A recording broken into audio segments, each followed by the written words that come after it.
μπορείς να δημιουργήσεις αληθινές σχέσεις μέσα από το σκάκι? Άκουσε τι θα σου πούμε.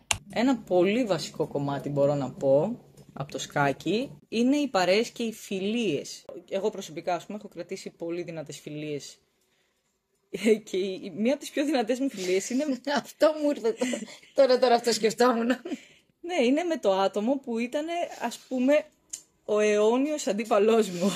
Η αιώνια αντίπαλός μου. Κι όμως αυτό το άτομο είναι ένα από τα άτομα που έχω στην καρδιά μου. Βέβαια, η πιο δυνατή φιλία που έχουμε κάνει από το σκάκι, πιστεύω. Εδώ, ζωντανό παράδειγμα. Μετράμε σχεδόν 22 χρόνια. Τόσα είναι. Και πλέον δεν μιλάμε για φιλία, μιλάμε για αδελφική αγάπη. Ξεκάθαρα. Νομίζω. Έχουμε μεγαλώσει μαζί. Πιο συχνά έβλεπα τη ζωή, ξέρω εγώ, παρά τους γονείς μου. Οι φιλίες, οι δυνατές φιλίες που χτίσαμε εμείς συγκεκριμένα είναι φιλίες ζωής. Και σας τα λέμε όλα αυτά, πιστεύω, για τον ίδιο λόγο.